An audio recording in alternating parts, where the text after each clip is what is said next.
Halo Sobat YouTube, berjumpa kembali di channel Aimahuai. Terima kasih sudah mengklik video ini. Dimanapun kalian berada, semoga dalam keadaan sehat tanpa kekurangan satu apapun. Dalam video kali ini, saya akan membahas tentang penyebab dan cara merawat buraik cupang agar tidak banyak yang mati. Dalam merawat buraik cupang, memang gampang-gampang susah. Meski terkadang kita sudah melakukan perawatan secara maksimal, namun hasil yang didapat masih belum memuaskan. Dari sekian banyak buraik yang menetas, hanya sebagian kecil yang mampu bertahan hingga dewasa. Bahkan tidak jarang, semua buraik tidak ada yang bertahan dan mati keseluruhan. Umumnya, masalah kematian buraik yang tinggi disebabkan oleh ukuran wadah yang tidak sesuai. Banyak breeders pemula abai akan hal ini karena hanya menggunakan wadah yang kecil sebagai media perawatan burayak karena masih menggunakan wadah pemijahan untuk merawat burayak. Selain itu, ada satu hal yang sering juga terabaikan, yaitu pergantian air. Air untuk merawat burayak juga perlu diganti secara berkala. Tak perlu pergantian penuh, cukup kita ganti sebagian saja dan menambahkan air yang sudah terbuang dengan cara disipon. Nah, kedua hal di atas umumnya sering menjadi penyebab utama dalam tingginya angka kematian burayak. Jika sobat juga mengalami masalah yang sama, tidak ada salahnya bila mengikuti beberapa tips berikut dari saya. Yang pertama, yaitu pada saat pemijahan. Ya, selama proses pemijahan, pemberian pakan jangan terlalu berlebihan. Berikan pakan secukupnya saja dan jangan sampai ada pakan yang tersisa. Karena sisa pakan yang membusuk dapat menjadi faktor pembawa parasit kepada burayak.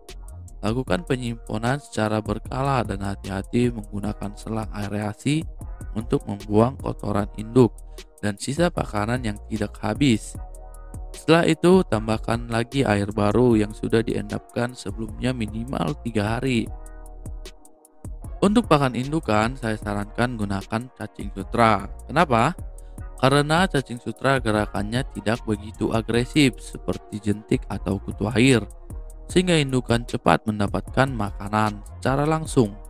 Selain itu, pemberian jentik nyamuk pada tempat pemijahan sangat berisiko karena jentik nyamuk yang tidak habis dimakan oleh indukan nantinya dapat memangsa burayak yang baru menetas.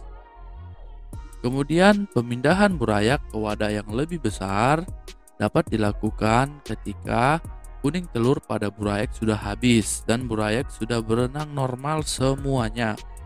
Biasanya kuning telur itu habis pada hari keempat dan burayak dapat dipindah ke wadah yang lebih besar atau kita dapat menggunakan kolam semen, terpal, atau kalau kita menggunakan akuarium yang luas juga bisa ya. Nah, dan bila indukan jantan masih diikutkan bersama burayak tidak masalah. Yang perlu diperhatikan adalah pakan induknya. Saya sarankan tetap menggunakan cacing sutra. Untuk induk sendiri bisa digabung sampai seminggu, 2 minggu, ataupun 1 bulan di dalam kolam pembesaran burayak. Nah, tujuan pemindahan burayak tersebut adalah untuk meminimalkan risiko burayak tertular penyakit dan parasit dari burayak yang terinfeksi. Selain itu, agar bangkai burayak yang membusuk tidak mencemari dan mengganggu pertumbuhan burayak yang masih sehat. Pengalaman saya di hari ke-10 mulai banyak masalah ditemukan, salah satunya kematian burayak secara massal. Biasanya disebabkan oleh parasit dan burayak masih rentan terhadap perubahan cuaca. Jika sudah terlanjur parah, segera ambil bangkai burayak dan buang karantina ikan yang sehat di tempat yang baru. Kemudian tambahkan daun ketapang atau methylene blue dan garam ikan secukupnya saja.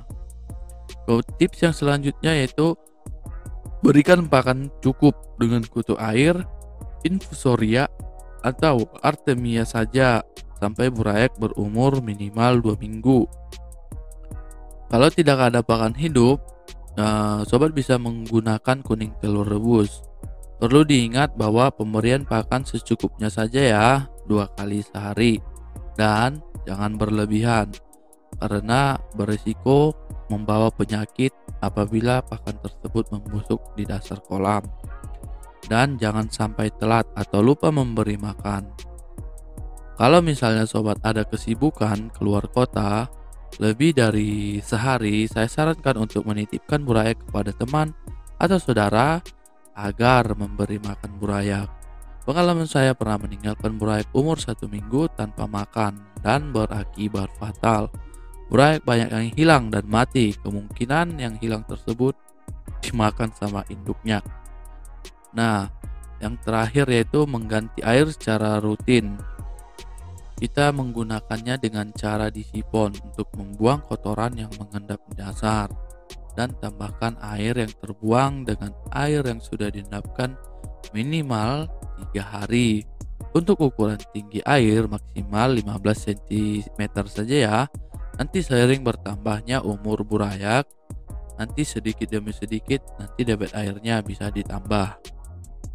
Nah, demikian tips dari saya untuk merawat burayak agar tidak banyak yang mati. Semoga video ini bermanfaat.